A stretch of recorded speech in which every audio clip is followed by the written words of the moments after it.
Miriam Voss crossed 1,200 miles to marry a man who had never asked for her, and by the time she learned the truth, the last train out of Greyglass Pass had already disappeared beneath the snow. She stood on the frozen platform, with one suitcase, $9 in her purse, and a wedding dress folded beneath her sensible brown clothes. Around her, strangers stared openly at her broad body, her round face, and the travel dust clinging to her coat. A boy near the freight shed nudged his friend and whispered that the mountain man must have ordered himself 2 wives by mistake. The station master laughed before catching Miriam's eye. He did not apologize. Then a tall man in a dark wool coat stepped out of the storm, looked at the letter in Miriam's hand, and said the words that broke the last piece of hope she had carried across the country. "I never wrote that letter, Miss Voss. I never asked anyone to send me a wife." The wind pushed loose snow across the platform in pale ribbons. Miriam looked down at the letter again, though she already knew every line by heart. It was signed Julian Mettler. It spoke of a quiet ranch in the mountains, a warm home, steady work, and a man who valued intelligence more than beauty. It said he had lost someone dear and was ready to build a new life with a practical woman who understood loneliness. Miriam had read those words so many times that the paper had softened along the folds. Now the real Julian Mettler stood before her, with grief in his grey eyes and anger held tight in his jaw. "I received your cancellation in Denver," Miriam said. Her voice was calm, but her hands were trembling inside her gloves. The train east had already left. The ticket office said the next one would not stop here for 6 days. "I sent that cancellation 3 weeks ago." The mail coach was trapped by a rock slide. Julian looked toward the white mountains as if he might find someone there to blame. "My sister wrote those letters. She thought she was helping me. I found out too late." A woman near the station door gave a soft, false sigh. "Poor thing," she said to her companion.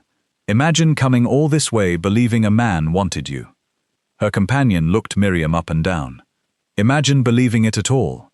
Miriam heard every word. She had spent most of her life hearing things people believed were too quiet to reach her.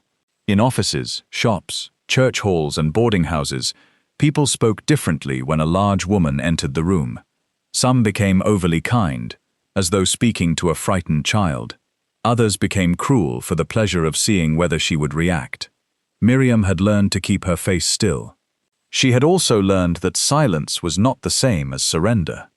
Julian glanced at the 2 women, and something hard moved across his expression. "That is enough." The first woman raised her eyebrows. "We were only concerned." "No," Miriam said before Julian could speak again. "You were entertained." The woman's mouth opened. Miriam folded the letter carefully and slipped it into her purse. "I hope the pleasure was worth the shame of showing everyone what kind of person you are." The platform went quiet. Julian looked at Miriam with surprise. She did not look back at him. She lifted her suitcase and walked toward the station master. "I need a room for 6 nights, she said. The station master scratched his beard. "There is the Greyglass Hotel, but it costs $2 a night, meals not included." "Is there anything cheaper? A bed at Mrs. Dallow's boarding house is $1.25. Miriam opened her purse. $9. She had a few coins in a smaller pocket, but those were meant for food. She had sold her good lamp, her winter quilt, and the silver brooch that belonged to her mother just to buy the train ticket. Her former employer still owed her nearly 3 months of wages. She had once believed he would pay her when the dispute was settled. Then he had accused her of theft in front of the entire office. Julian watched her count the money. "I can pay for your room," he said. Miriam closed the purse. "No, it is the least I can do. You did not write the letter. My name brought you here. Your sister's actions brought me here. Your pity will not send me home." "It is not pity. It feels like it from where I am standing." For a moment, neither of them spoke. Julian seemed unaccustomed to being refused. He was a large man, though not in the way Miriam was large. He was tall and lean, with the kind of strength built by lifting gates, splitting wood, and climbing steep ground. His dark hair had grown too long around his collar. A pale scar crossed one side of his chin. He looked older than the 38 years mentioned in the letters. Grief had a way of adding years without asking permission. "The weather will close the lower road tonight," he said at last. "Mrs. Dallow's place is nearly 3 miles from here. I can hire a wagon. No driver will take the north road once the snow starts. Then perhaps I should stand here and freeze. It would give the ladies something new to discuss." One of the women turned away, embarrassed. Julian almost smiled, but the expression vanished before it fully formed. "My ranch is 6 miles up the pass," he said. "There is a spare room. You may stay until the train returns." Miriam studied him. "Under what arrangement?" "Arrangement? I do not accept charity. I can cook, clean, keep accounts, order supplies, repair simple clothes, and organize nearly any business that has been neglected by a stubborn man." Julian's eyes narrowed slightly. "Your boots are good quality," Miriam continued, "but one heel is wearing unevenly. Your coat was expensive several years ago, though the left cuff has been mended twice. There is horsehair on your shoulder, sawdust on your sleeve, and ink on the side of your hand. That means you came from work, not home. You likely handle your own records and dislike it. I am guessing your books are behind." The station master tried not to laugh. Julian looked down at the ink on his hand. 3 months. 6, Miriam said. He met her gaze. "You would not admit 3 if the truth were only 3. The station master coughed into his fist. Julian looked at Miriam for another long moment. 5 months. I will work for room, meals, and $1 a day. At the end of 6 days, you will pay me enough to return east. That is too much. It is less than a trained bookkeeper earns in Chicago. This is not Chicago. No, Chicago has trains that arrive on time." The station master gave up and laughed aloud. Julian's mouth moved again, almost becoming a smile. 75 cents a day. $1, and you provide paper, ink, and access to every receipt. 85 cents. $1. You are stranded, and you are 5 months behind. The wind rattled the station windows. Julian looked toward the mountains, then back at her. $1, he said. Miriam offered her gloved hand. Temporary employment only. He took it. His grip was careful, neither weak nor crushing. Temporary employment. That was how Miriam Voss left the station, where she had been publicly rejected, and rode into the mountains beside the man she had crossed the country to marry. The road to Julian's ranch climbed through a narrow valley surrounded by black pine trees and gray cliffs. Snow gathered on the branches in heavy white layers. The farther they traveled from town, the quieter the world became. Miriam sat stiffly in the wagon, holding her suitcase on her knees, while Julian drove. His horse knew the road well, though the path was already disappearing beneath fresh snow. Neither spoke for the first mile. At last, Julian said, "My sister's name is Hester. I know. She lives in Ohio. I know that too. She had no right to do what she did. No, I have written to her. I imagine that was an interesting letter. It was not polite." Miriam looked toward him. "The ones she sent me were very polite." His face tightened. "I did not mean that as an accusation," she said. "Not against you. It should be one. You cannot be blamed for words you did not write. I should have noticed what she was doing. From 1,200 miles away?" She asked unusual questions. Whether the house still had curtains, whether the spare room was warm, whether I had considered hiring someone to help with the ranch. "That sounds like an older sister. It sounds like a trap now." Miriam turned her face toward the trees. "Not every trap is built with cruelty. Some are built with hope and poor judgment." Julian looked at her, but she did not explain. The ranch appeared near dusk. It sat beneath a high wall of stone where the mountain curved around a wide meadow. The house was built from dark logs, with a long porch facing the valley. A barn leaned slightly to one side. Several fences had fallen under the weight of snow. A windmill stood still near a frozen trough. Beyond the house, low buildings followed the slope toward an old silver mine entrance, sealed with heavy boards. Miriam had expected something smaller. The letters described a modest homestead. What she saw was a large property, that had once supported many workers and animals. Now it looked half asleep. Julian carried her suitcase inside. The front room was warm, but not welcoming. A fire burned low in the stone hearth. Dust lay across the piano in the corner. A woman's blue shawl hung from a peg near the door.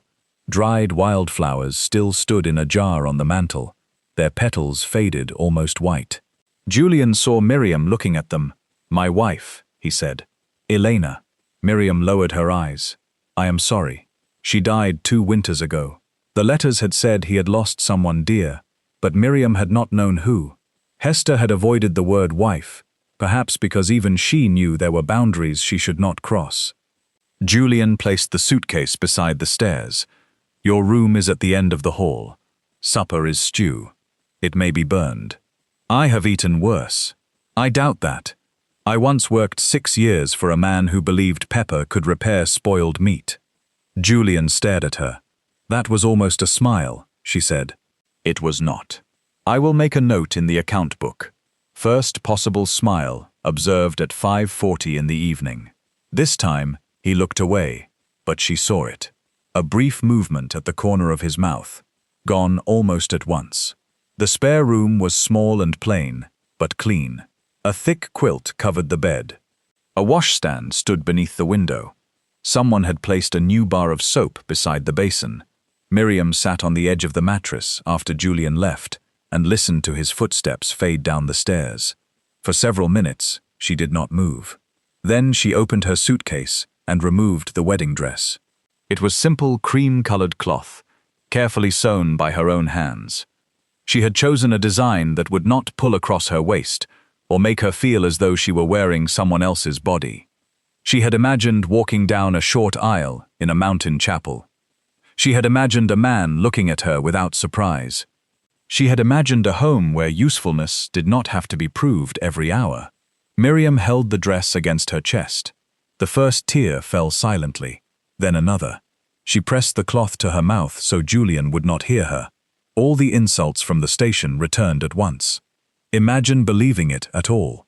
They were not the cruelest words ever spoken to her, but they found the exact place where she had been trying to remain strong. She had believed the letters because they sounded different from the men who had laughed at her in St. Louis. Julian, or the person pretending to be Julian, had asked what books she liked. He had asked how she settled disputes between suppliers. He had praised her careful handwriting.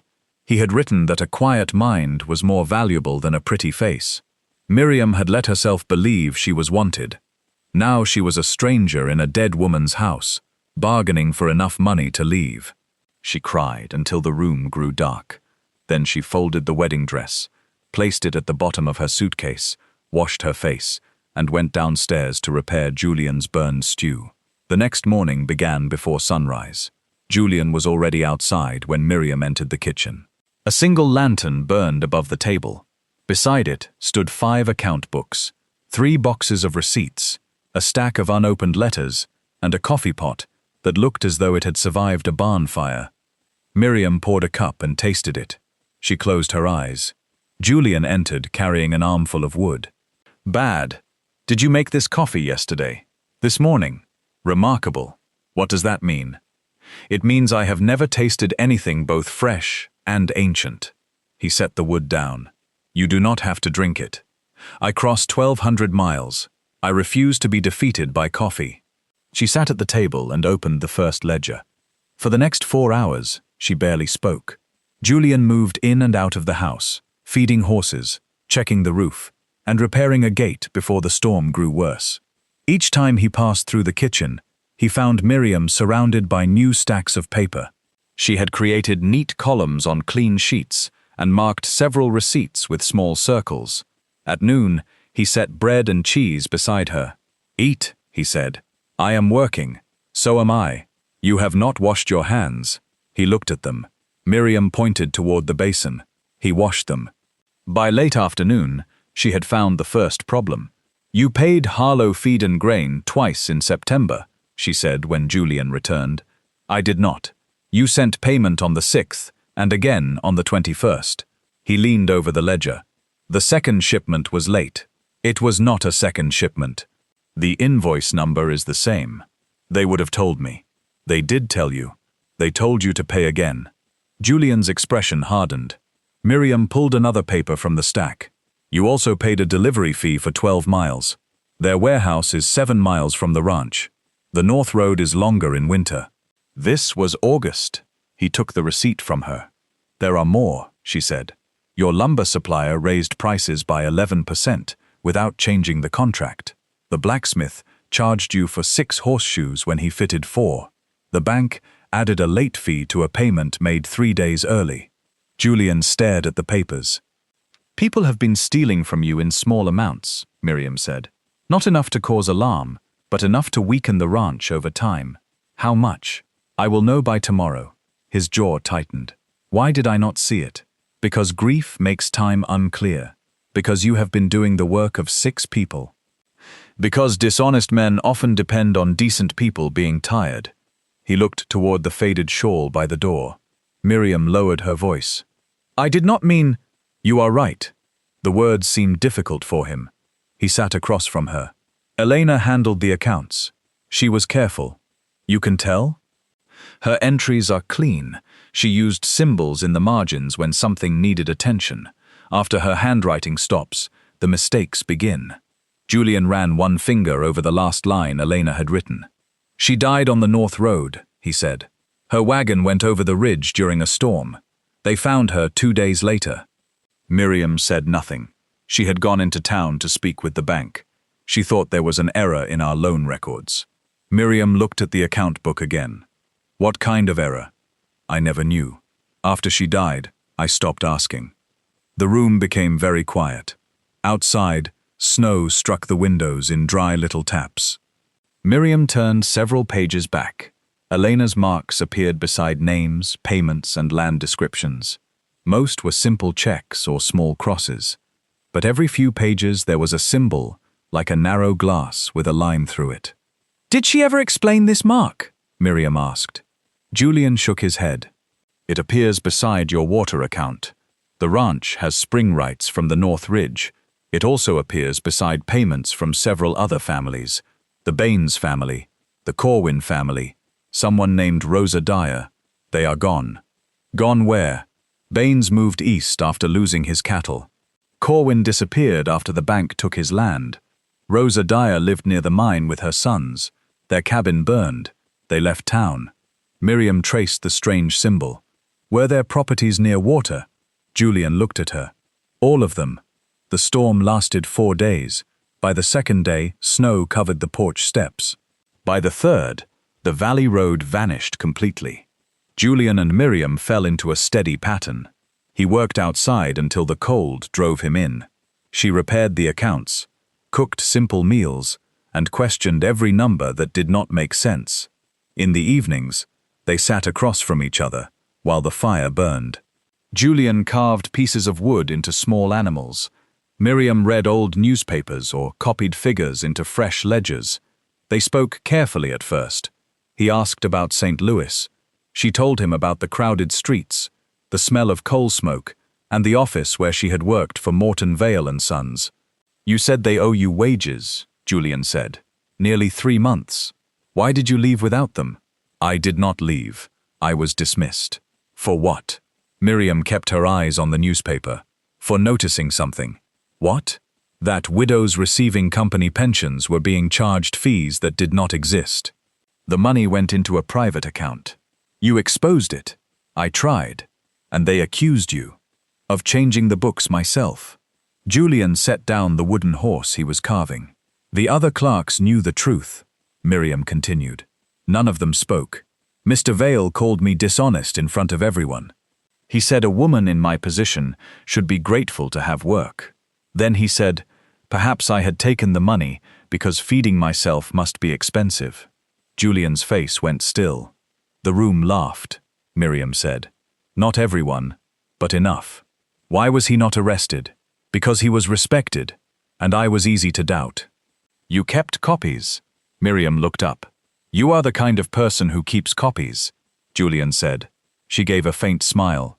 I did, but the police said they proved nothing without the original books. Where are the copies? In my suitcase. You brought them. I brought everything that still reminded me I was not lying. Julian studied her for a long moment. You were not. I know. You say that like it does not matter whether anyone else believes you. It matters. Her voice softened. I simply cannot let it decide what is true. On the fourth night, the wind changed. The house gave a low groan as snow slid from the roof. Miriam woke after midnight and heard footsteps below. She put on her robe and walked downstairs. Julian stood near the front door, staring at the blue shawl. He did not hear her until the floor creaked. I am sorry, Miriam said. I thought something was wrong. Nothing is wrong. She waited. He sat beside the cold hearth. This was the night she died, 2 years ago. Miriam pulled a chair closer, but did not sit until he looked at it. She left after we argued, he said. About the bank. About everything. The ranch was losing money. She believed someone was changing our loan records. I told her she was tired. I told her to let it go until spring. Miriam lowered herself into the chair. She said I never listened when I was afraid. I told her she was imagining enemies. She drove into town that afternoon. The storm came early. You did not cause the storm. I let her go angry. People leave rooms angry every day and return later. She did not. No. He pressed his hands together. Sometimes I think she would have stayed if I had taken her seriously. Miriam looked at the firewood stacked beside the hearth. Sometimes guilt is grief, pretending it has found an answer. Julian looked at her. If guilt can blame us, she continued, then we can believe the world still makes sense. We can say there was one moment we could have changed, one word we could have chosen. But death is not always that kind. Sometimes it comes through a door no one saw. His eyes filled, though no tears fell. I do not know whether that helps, she said. It does not. I did not think it would. For the first time, he gave a quiet laugh. It was not a happy sound, but it was alive. When the road reopened, Julian drove Miriam into Greyglass Pass to question the suppliers. The town sat between two steep mountain walls, built around an old mining street. Wooden buildings leaned against one another as though sharing warmth. Smoke hung low above the roofs. At the center stood the Greyglass Bank, a red brick building with polished windows. Across from it was Bell House, the grand home and office of Ambrose Bell, the man who owned most of the valley's mines, mills, and warehouses. Miriam felt eyes follow her the moment she stepped from the wagon. The story of the rejected bride had spread. A woman outside the bakery smiled too widely. Miss Voss, is it? We heard you were staying at Mettler's ranch. I am employed there. Of course. Her friend leaned closer. It is kind of him to take you in. Miriam met her gaze. He pays me because I am useful. You should try it sometime. Julian turned away quickly, but Miriam saw his shoulders move with hidden laughter.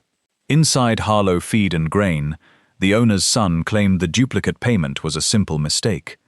Miriam placed both receipts on the counter. Then you will return the money. We can credit the ranch next spring. You will return the money today. We do not keep that much cash here. It is $42. The young man frowned. My father handles accounts. Then find your father. The owner appeared from the back room. He was broad, red-faced, and annoyed by the interruption. When Miriam explained the duplicate invoice, he barely looked at the papers. Julian has never complained before. Julian did not have a bookkeeper before. The owner looked her over. I heard he had something else. Miriam felt the insult before he finished speaking. Julian stepped forward, but she raised one hand. The owner smiled. No offense meant. Then you should learn to speak more clearly, Miriam said. Because offense is the only thing you have communicated well. His smile faded. She tapped the receipts. You can refund $42 now, or I can stand outside your store and explain the duplicate payment to every rancher who enters. The owner looked toward the window. Miriam waited. He paid. They recovered another $18 from the blacksmith and forced the lumber company to restore the old contract price. At the bank, however, they met resistance. The banker, Silas Crow, was a neat man with pale hair and smooth hands. He listened while Miriam explained the incorrect fee. "Your records are final," he said. "Your records are wrong. That is not possible." "Every bookkeeper knows that is possible." Crow's smile thinned. "You are new here, Miss Voss. Numbers are not. The Mettler account has been handled according to policy. Show me the policy. That information is private." "I am acting as Mr. Mettler's representative." Julian placed a signed paper on the desk. Crow did not touch it. Miriam noticed a tall cabinet behind him marked water claims. A heavy brass lock hung from its doors. On Crow's desk lay a blotter, 2 pens, and a small stamp shaped like a narrow glass crossed by a line. The same symbol Elena had written in the ledger. Miriam's breath caught. Crow saw her looking. He moved a stack of papers over the stamp. "The fee will remain," he said. Miriam smiled calmly. "Then we will return with a formal request." Outside, Julian waited until they were across the street. "You saw something." "The mark in Elena's books. Crow uses it. For what?" "I do not know yet." They stood in the cold while wagons passed between them and the bank. Across the street, Silas Crow watched through the window. That afternoon, Julian introduced Miriam to Rosa Dyer. Rosa had not left the valley as people believed. She lived in 2 small rooms behind a laundry near the south end of town. Her hair had gone white, though she was only 50. One of her sons worked in a lumber camp. The other had died of fever after they lost their cabin. When Julian explained why they had come, Rosa's hands began to shake. "The bank said our spring rights were never registered," she said. "My husband filed them 18 years ago." "Did you have a copy?" Miriam asked. "It burned with the house." "Was the fire accidental?" Rosa looked toward the closed door. "That is what the sheriff said." "What do you believe?" Rosa's eyes filled. "I believe we were told to leave 3 times before it happened." "Who told you?" "Men who worked for Ambrose Bell." Julian's face hardened. Rosa pulled an old envelope from a drawer. Inside was a faded payment notice from the Greyglass Bank. Miriam unfolded it carefully. The strange symbol appeared beside Rosa's account number. "Where did you get this?" "It was in my coat the night of the fire." "May I keep it?" Rosa hesitated. "I will return it," Miriam said. "And I will make copies." "You think it matters?" "I think someone hoped it would never be seen again." They spent the next week visiting families whose names appeared beside Elena's mark. Some lived in distant cabins. Some had moved to poorer parts of town. Others were found only through neighbors who remembered where they had gone. The stories were nearly the same. A bank error appeared. A record went missing. A lawyer claimed a water right had expired. Ambrose Bell offered to buy the land before the family lost everything. Those who refused were threatened with foreclosure, court fees, or criminal charges. A few homes burned. Livestock disappeared. Wells were blocked by fallen timber. No single event proved a conspiracy, but together they formed a pattern. Miriam copied every date, name, payment, and property line. Julian drove her through snow and cold rain without complaint. He waited outside crowded cabins, while she listened to frightened people. He carried her satchel when it grew heavy, though she always took it back before entering town. One evening, after they had visited 6 families, Miriam climbed into the wagon slowly. Her legs ached from walking through deep snow. Julian offered his hand. "I can manage," she said. "I know." She looked at him. "Knowing you can manage does not mean I cannot help." Miriam placed her hand in his. He lifted her carefully into the wagon. There was no strain in his face, no joke, no quick look away. He simply helped her sit and handed her the blanket. On the road home, she said, "People usually make a performance of helping me. How? They pull too hard, or they warn me that something might break, or they act surprised when I do not need them." Julian kept his eyes on the road. "People are foolish. Many are. I did not think you needed help. Then why offer? Because you looked tired." The answer stayed with her for the rest of the ride. The town's whispers grew worse as Miriam's investigation continued. Some said she had trapped Julian by refusing to leave. Others said she was using the ranch to search for a husband. A few claimed she had invented the bank errors to make herself important. The cruelest moment came at Bell House, during the winter charity supper. Julian had not wanted to attend, but Miriam insisted. Nearly every rancher, supplier, lawyer, and town official would be there. She hoped to speak with families who were too afraid to visit the ranch. The supper was held in a long hall, lit by oil lamps and silver candles. Women wore their best dresses. Men gathered near the bar. Miriam wore a dark green gown she had altered from an older dress. It fit her comfortably and made her feel steady. Julian wore a black coat that still smelled faintly of cedar. When they entered, the room quieted. Ambrose Bell crossed the hall to greet them. He was in his late 50s, with silver hair and a warm voice, practiced through years of public speeches. He looked like the kind of man people trusted with keys. "Julian," he said, "it has been too long." "Not long enough." Bell smiled, as though Julian had made a joke. He turned to Miriam. "And this must be the famous Miss Voss. I did not know I was famous.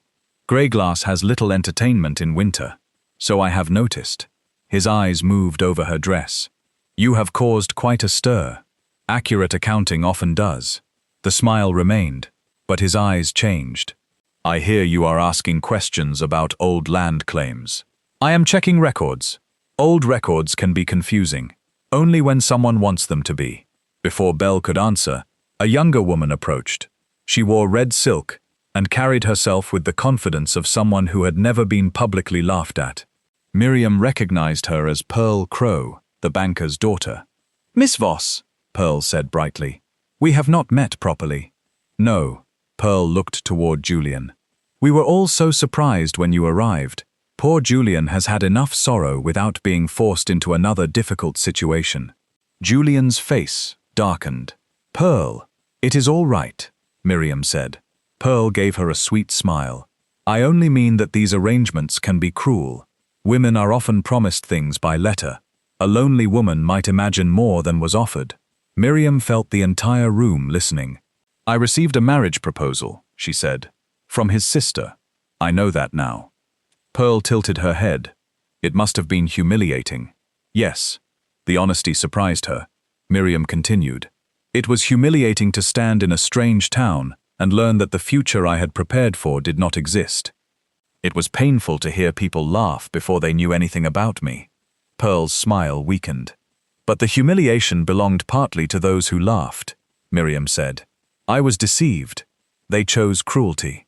A few people looked away. Pearl's face tightened.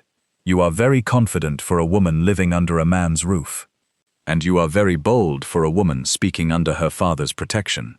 A soft sound moved through the room. Pearl stepped closer. "At least no one had to trick a man into looking at me." The words landed harder than Miriam expected.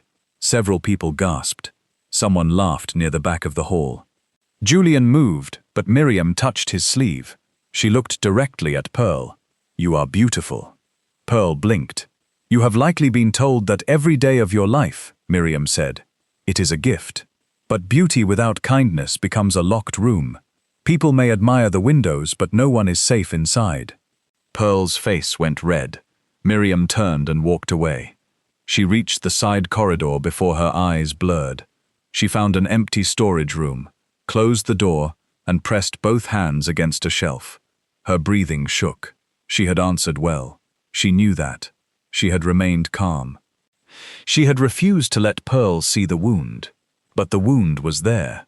At least, no one had to trick a man into looking at me. Miriam covered her mouth as tears came. She hated crying where anyone might hear. She hated that one foolish sentence could reach through years of hard-earned strength. She hated the wedding dress folded in her suitcase. She hated that part of her still remembered the hope she had felt each time she received a letter. The door opened softly. Julian stood in the hallway. "Please go away," she said. He did not enter. "All right." He remained beside the open door. "I said go away. I heard you. Then why are you standing there? Because you should not have to be alone, unless you want to be." "I do want to be." He nodded. "Then I will stand farther away." Despite herself, Miriam laughed through her tears. Julian stepped back into the hall. After a moment, she said, "She was right. No, your sister tricked you into looking at me.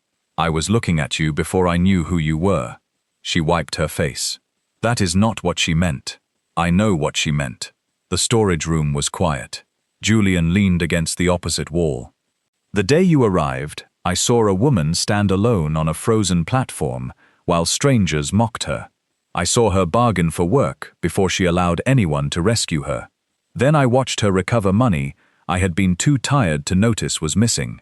I watched her listen to Rosa Dyer, as though Rosa's fear mattered. I have seen you walk into rooms where people wanted you ashamed and leave them ashamed of themselves. Miriam lowered her hands. You think I do not see you, he said. I do. His voice was rough. That frightens me more than I know how to explain. She looked at him.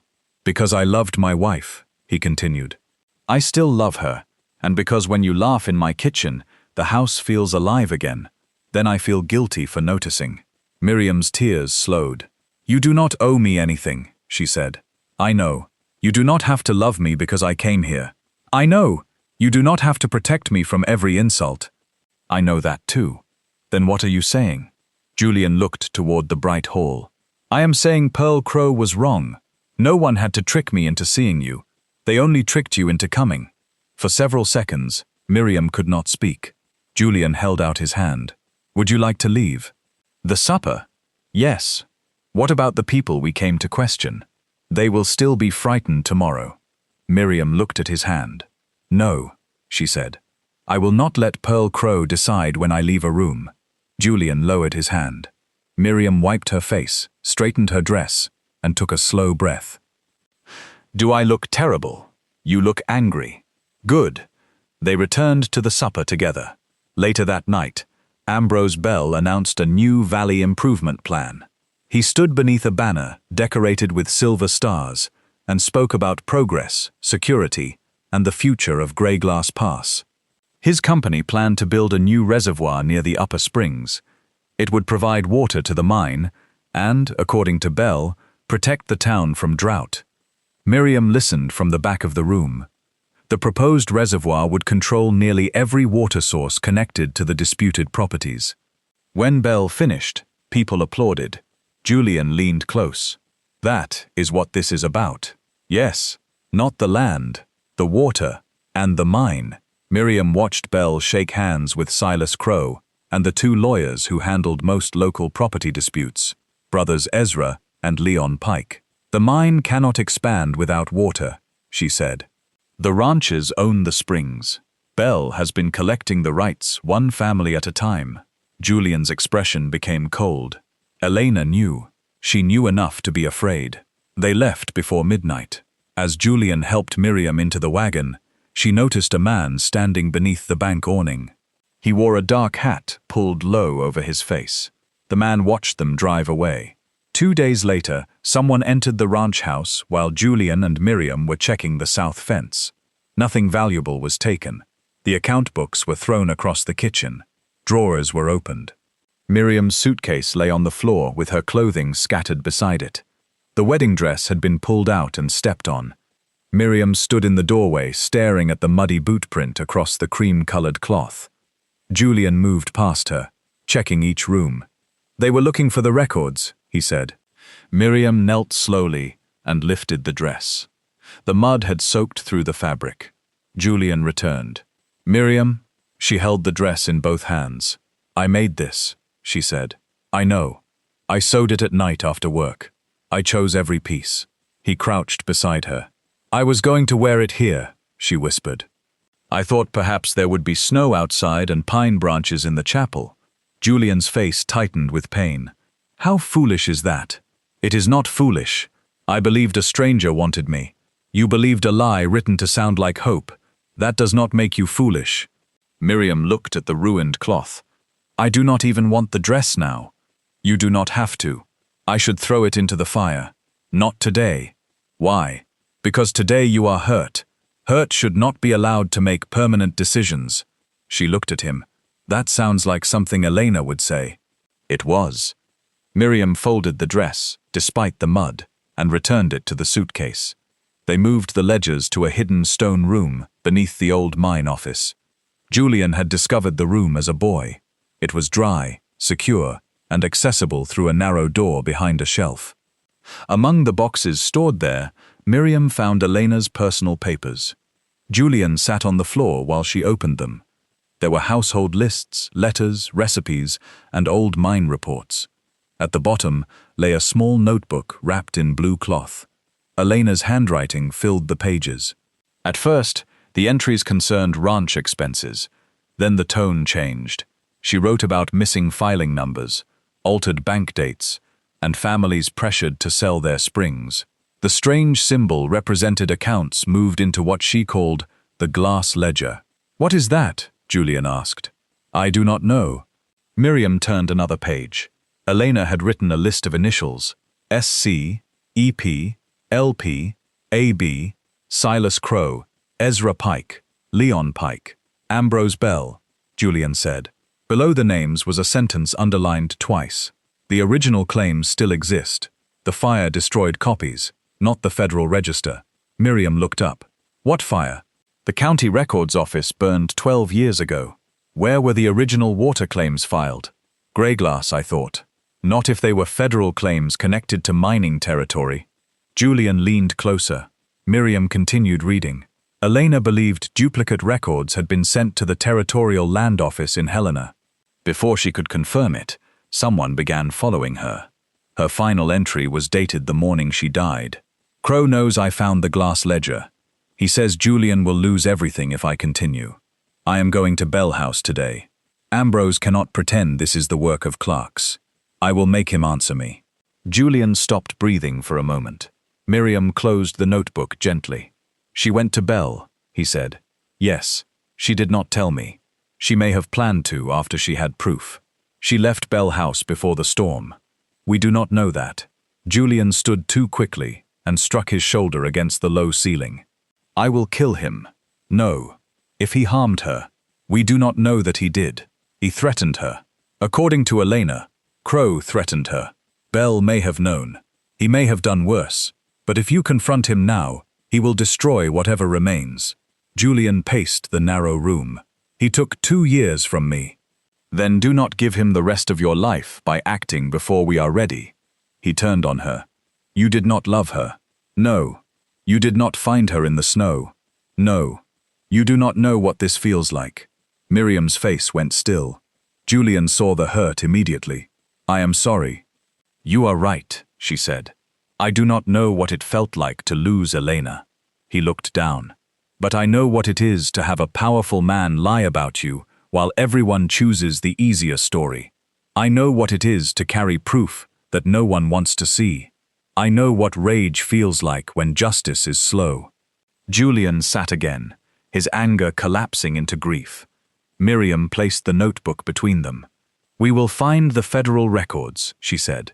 We will find the glass ledger. Then Bell, Crow, and the Pike brothers will answer in a room where they cannot control every voice. How? Publicly. The journey to Helena would take weeks, and winter made the roads dangerous. Instead, Miriam wrote to the Territorial Land Office, the Federal Mining Office, and a legal aid society mentioned in an old newspaper. She sent copies through 3 different mail routes, knowing one letter might disappear. Then she began organizing the families. At first, only Rosa Dyer agreed to speak publicly. Others feared losing their jobs or homes. Some had signed papers they did not understand. A few blamed themselves. Miriam visited them again. She never promised safety. She never promised quick victory. She simply showed them the pattern. You were not the only one, she told a farmer named Samuel Baines, who had returned quietly to the valley after years away. They depended on each family believing its loss was private. What happens if Bell learns I am here? Baines asked. He will likely try to frighten you. He succeeded before. You are allowed to be afraid. Baines looked surprised. Miriam continued. Courage is not the absence of fear. It is deciding that fear will no longer make every choice. By the end of January, 12 families had signed statements. By the middle of February, there were 23. Julian's ranch became a meeting place. People arrived after dark and left before dawn. Miriam copied testimony at the kitchen table, while Julian kept watch near the barn. Rosa Dyer brought soup. Samuel Baines brought old tax notices. A teacher named Anne Mercer created a map showing how each disputed property connected to Belle's proposed reservoir. The house that had been silent for 2 years filled with voices. At times, the noise overwhelmed Julian. Miriam would find him outside near the frozen trough, looking toward the ridge where Elena died. One evening, she joined him. "They trust you," he said. "They trust the evidence. They come because you listen. So do you. I nearly sent Rosa away when she first asked for help after the fire. You were grieving. That is not always an excuse." "No," he looked at her. "You never make things easier than they are. Easy words are often expensive later." He smiled faintly. Snow began to fall. Julian reached out and brushed a white flake from her hair. His hand remained near her face for a moment. Miriam did not move. "I think about kissing you," he said. Her breath caught. "I do not know whether that is unfair." "To whom?" "To Elena. To you. Elena is not here to be betrayed by your living." Pain moved through his eyes. Miriam continued softly. "And I am not so fragile that one kiss will make me misunderstand every promise. I have made no promise. I know. I may never be the man you thought you were coming to meet. That man did not exist." Julian lowered his hand. Miriam looked toward the house filled with frightened families and scattered papers. "But you do." He kissed her beneath the falling snow. It was not dramatic. There was no music, no sudden burst of light. His lips touched hers gently, uncertain at first. Miriam placed one hand against his coat. He drew closer, and for one quiet moment, the cold valley seemed to hold its breath. Then the barn door slammed in the wind, and both of them jumped. Miriam laughed. Julian rested his forehead against hers. "I have forgotten how to do this. You are doing reasonably well." "Reasonably? I am a bookkeeper. I do not give the highest rating without more evidence." He kissed her again. Their happiness lasted 3 days before the town turned against them. Ambrose Bell called a public meeting at the chapel. He claimed dangerous rumors were threatening the valley's future. Nearly everyone attended. Miriam and Julian entered together. The families who had signed statements sat near the back, but many avoided Miriam's eyes. Bell stood at the front beside Silas Crowe, the Pike brothers, and Sheriff Orson Dale. "My friends," Bell began, "Greyglass has survived storms, mining failures, and hard years because we trusted one another. Now an outsider has arrived with accusations meant to divide us." People shifted on the benches. Bell looked directly at Miriam. "Miss Voss came here under unfortunate circumstances. She was promised a marriage that did not exist. That would wound anyone's pride." Miriam felt Julian tense beside her. Bell continued, "Perhaps, in her pain, she has mistaken common business disputes for a grand conspiracy." "I have records," Miriam said. "You have copies you created yourself. I have original notices from the affected families. Families who owe money." Rosa Dyer stood. "My husband paid every debt." Crowe raised a paper.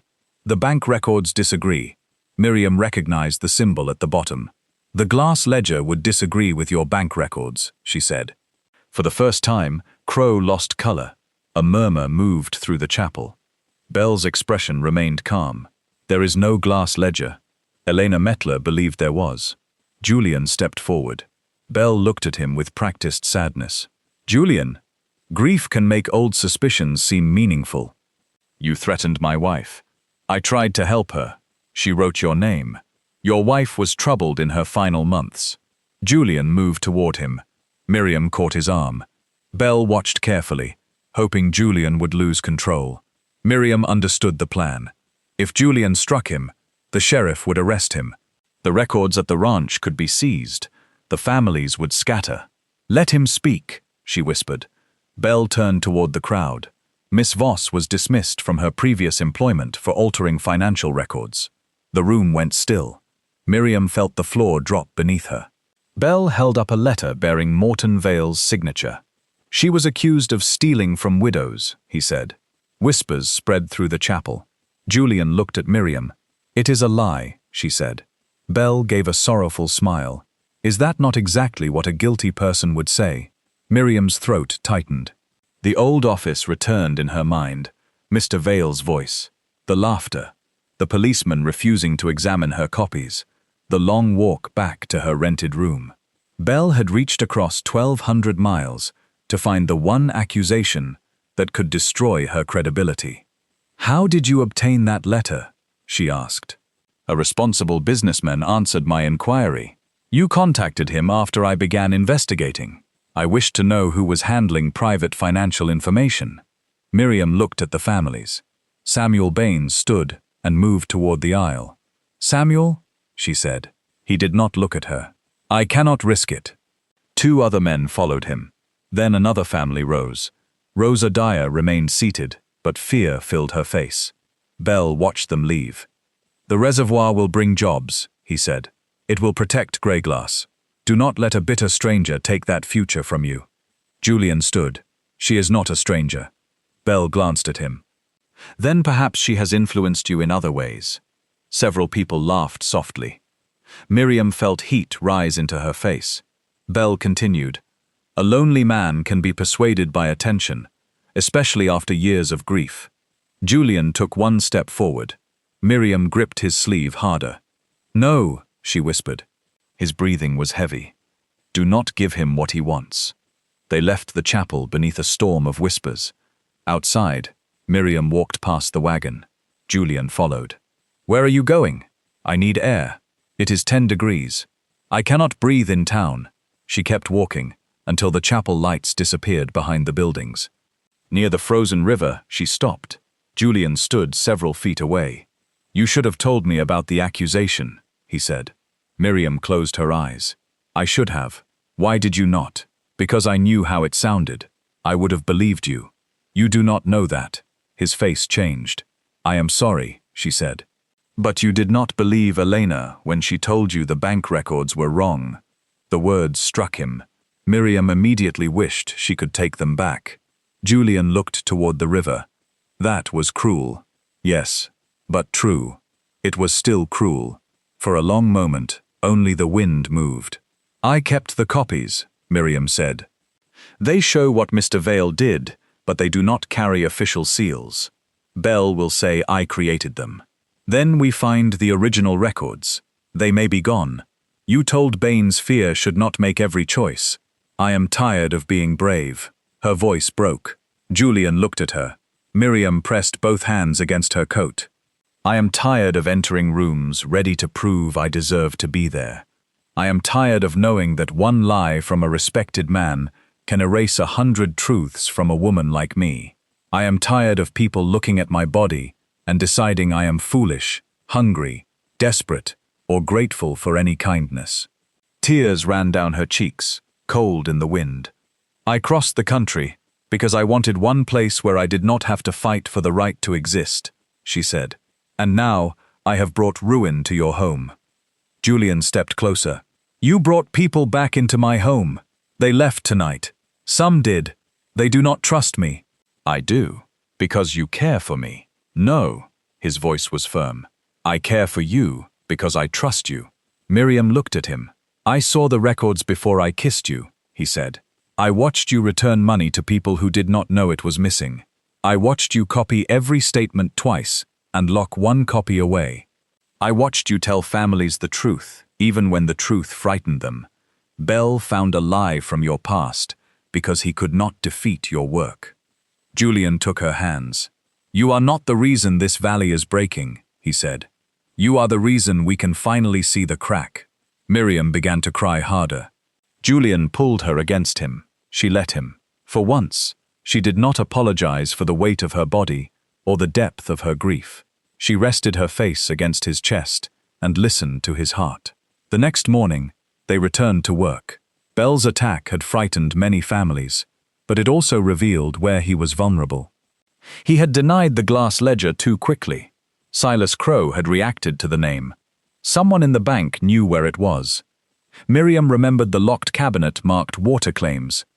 She also remembered Crowe's junior clerk, a nervous young man named Thomas Reed, who had avoided looking at her during the meeting.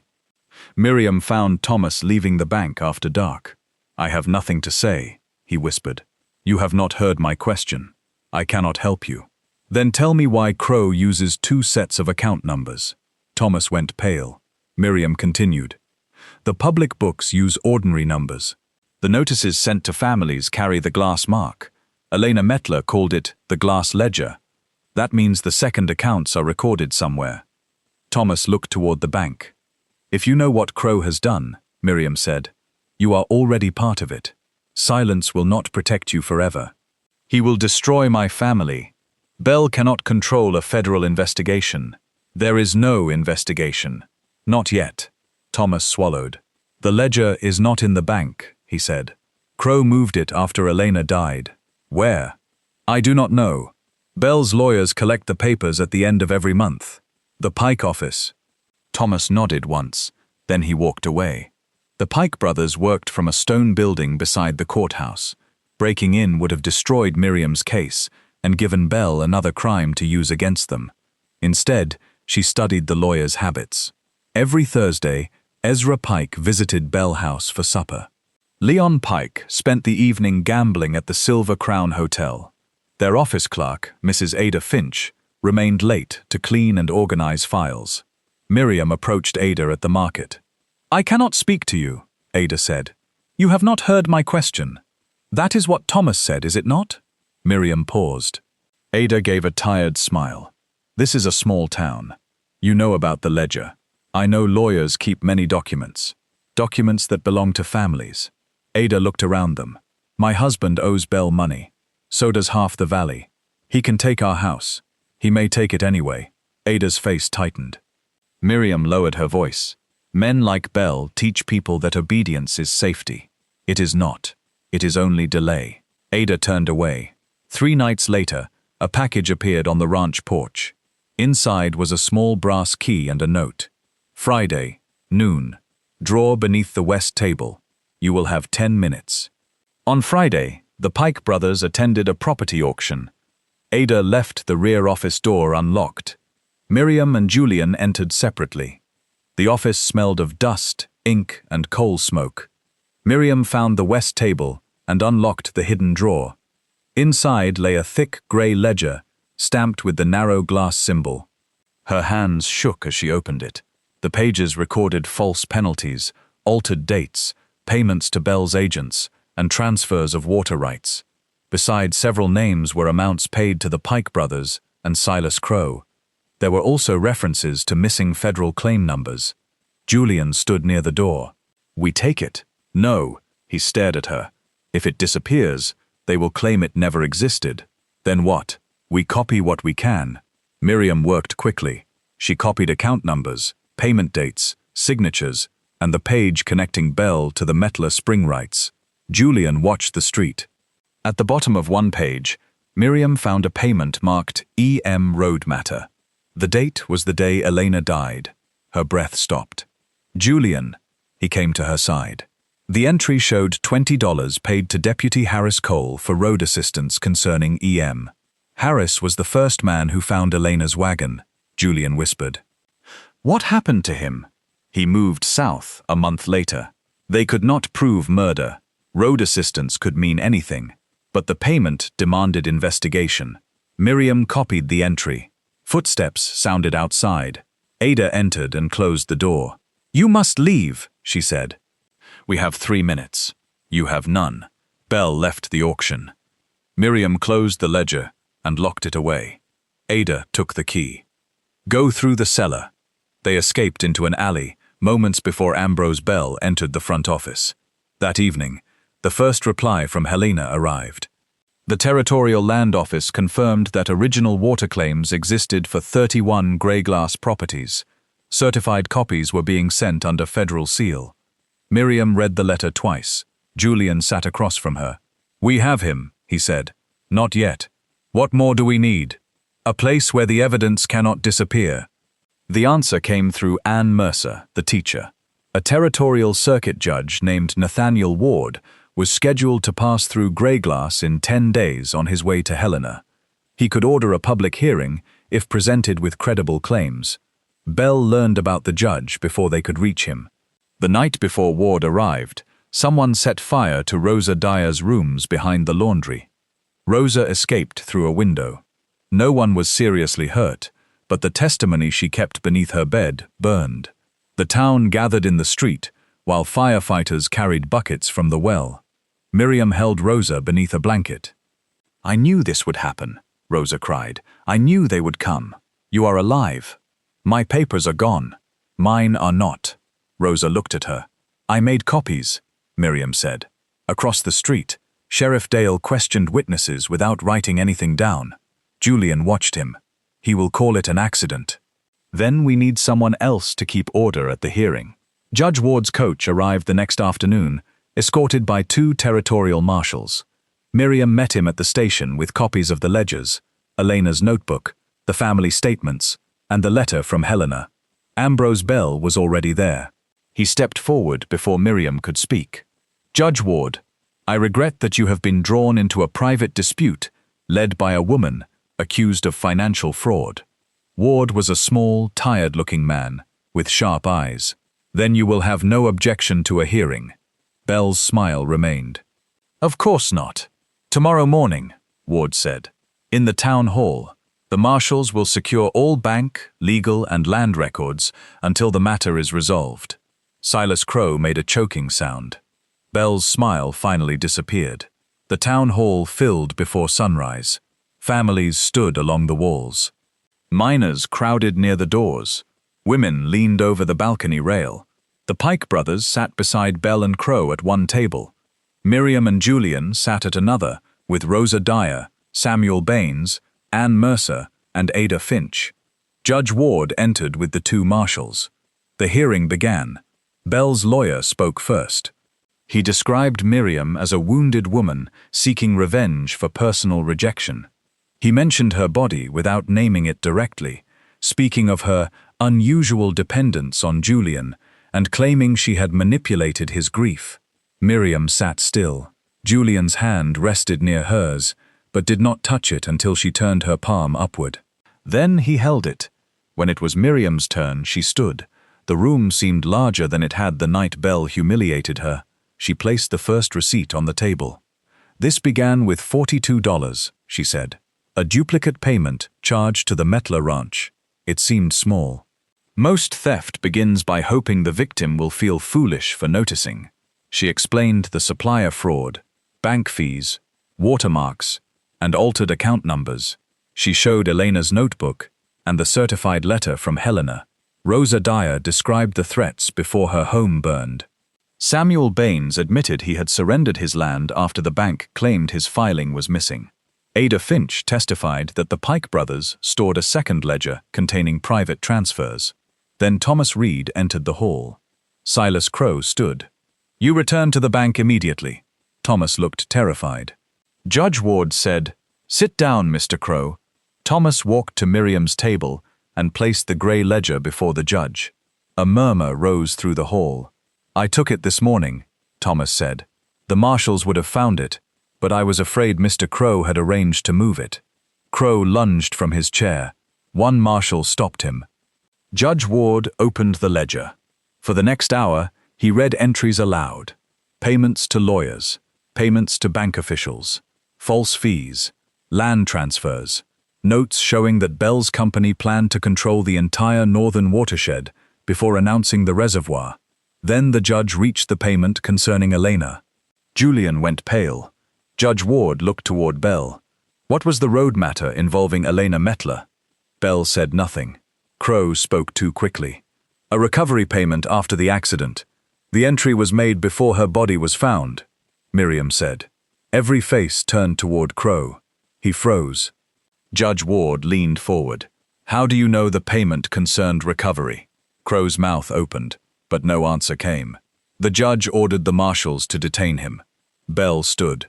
"This is madness. You are accepting the word of clerks, widows, debtors, and a disgraced bookkeeper over men who built this town." Miriam looked around the hall. "That is exactly why you succeeded," she said. Bell stared at her. "You chose people you believed no one would trust," she continued. "Widows, poor families, workers who could not afford lawyers, a grieving woman asking questions about a bank. You counted on each of us standing alone. She placed her copied records beside the original ledger. But we are not alone now. One by one, the families stood. Rosa Dyer first, then Samuel Baines, then the Corwins, then farmers, miners, mothers, sons, and old men who had lost everything. More than 30 people stood behind Miriam. Bell looked at them and finally understood that his power had ended before the judge announced it. The marshals arrested Silas Crowe and the Pike brothers for fraud, conspiracy, destruction of records, and obstruction of a territorial investigation. Ambrose Bell was detained pending federal charges involving land theft and intimidation. Sheriff Dale was removed after Ada testified that he had ignored threats and concealed reports. The payment linked to Elena's death led to a separate investigation. Months later, Harris Cole was found in New Mexico. He admitted Bell had paid him to delay Elena on the ridge and frighten her into surrendering the notebook. Cole claimed he had loosened one wagon wheel, but never intended for her to die. The court would decide the truth. Julian did not receive the clear answer he had wanted, but he received enough to stop blaming himself. Outside the town hall, reporters from Helena gathered around Miriam. One asked whether she had exposed Bell to defend Julian Mettler. "No," she said. The man looked surprised. "I began because the records were wrong," Miriam continued. "I continued because families were being robbed. Mr. Mettler supported me, but justice does not belong to one man." Another reporter asked whether she planned to marry Julian now that she had restored his property. Miriam looked toward Julian, who stood several yards away. "That is a private matter," she said, "and it has nothing to do with whether my work is valuable." By spring, the stolen water rights were returned. Families who had been forced from their land received legal assistance and compensation from Bell's seized holdings. The proposed reservoir was placed under public control. Rosa Dyer moved back to her family property with her surviving son. Samuel Baines rebuilt his barn. Ada Finch became clerk of the new land office. Thomas Reed was appointed assistant manager at the bank after an outside board took control. Miriam was offered work by 3 companies. She refused all 3. Instead, she opened an accounting and claims office in Greyglass Pass. Her sign read Miriam Voss, bookkeeper and land record specialist. On the first morning, no customers came. On the second, Rosa brought flowers. On the third, 5 ranchers waited outside before Miriam arrived. Some of the same people who had laughed at the station now removed their hats when she passed. Others tried to apologize. Miriam accepted sincere apologies. She ignored the ones shaped like excuses. Pearl Crowe visited one afternoon. Her father was awaiting trial in Helena. She wore a plain gray dress and looked younger without the confidence that had once protected her. "I was cruel to you," Pearl said. "Yes, I was angry because Julian never noticed me. That was not my fault. I know." Miriam waited. Pearl looked down. "I thought if I made you feel small, I would feel larger. Did it work?" "For a moment. And after, I felt worse." Miriam closed the ledger on her desk. "That is usually how cruelty works." Pearl nodded. "I am sorry." Miriam studied her face. "I believe you," she said. "But forgiveness does not return us to the people we were before. I understand. You may become someone better." Pearl left quietly. That evening, Miriam rode to the ranch. The snow had melted from the lower meadow. Grass pushed through the dark earth. The windmill turned again. Fences stood straight. Workers repaired the barn roof while horses moved through the field. Julian waited on the porch. "You are late," he said. "I own a business." "I have heard. It is very demanding. I made supper. Should I be afraid?" "Probably." She climbed the steps. Inside, the blue shawl no longer hung beside the door. Julian had placed it in a cedar chest with Elena's letters and belongings. Her wildflowers remained on the mantel, but beside them stood a jar of fresh yellow blooms. Miriam noticed the kitchen table. The muddy wedding dress lay across it, clean and carefully repaired. She touched the fabric. "How?" Rosa washed it. Ada repaired the torn hem. Anne replaced the stained front panel. Miriam looked at him. Why? Julian's hands were unsteady. Because you said hurt should not make permanent decisions, he said. That was you. I have started listening to good advice. He took a small box from his coat. Miriam's heart began to pound. Julian did not kneel. He stood before her as an equal, his grey eyes open and afraid. I cannot promise you a life without grief, he said. I cannot promise I will always know the right words. I loved Elena, and part of me always will. I know, but loving her is no longer the same as refusing life. Miriam's eyes filled. I do not want a wife to manage my house, he continued. I do not want someone grateful to be chosen. I want the woman who argued for $1 a day while stranded in a snowstorm. I want the woman who found a conspiracy in a stack of feed receipts. I want the woman who tells me when I am wrong and stays when the truth is difficult. He opened the box. Inside was a simple gold ring. Miriam Voss, will you marry me? She looked at the ring, then at the repaired dress. Before I answer, she said, I have conditions. Julian closed his eyes briefly. Of course you do. My office remains open. Yes. My earnings remain mine. Yes. I will not become the unpaid manager of your ranch simply because we share a roof. I would not dare suggest it. You will hire enough workers. I already have. You will never tell people you rescued me. Julian looked at her gently. You rescued yourself. Miriam's mouth trembled. And you helped me, she said. As you helped me. She held out her hand. Yes. They married in early summer beneath the pine trees near the ranch. The ceremony was small, though half the valley found a reason to pass along the road that afternoon. Miriam wore the dress she had once planned to burn. It fit her body exactly as it was. No one gave her away. She walked to Julian on her own. Rosa Dyer stood beside her. Samuel Baines played a slow tune on the fiddle. Anne Mercer read a short poem. Hester Mettler traveled from Ohio and apologized through tears for the letters that had caused so much pain. Miriam embraced her, but she did not pretend the deception had been harmless. You changed my life without asking me, Miriam said. I know. Never do that to anyone again. I will not. Then Miriam smiled. But since I am here, you may stay for supper. Julian heard and laughed. It was no longer rare to hear him laugh. After the ceremony, people gathered beneath lanterns in the meadow. Children ran between the tables. Music drifted toward the mountain. Julian danced badly. Miriam told him so. He said she had agreed to marry him, despite knowing his weaknesses. Late in the evening, they walked away from the lights. From the ridge, Greyglass Pass looked peaceful.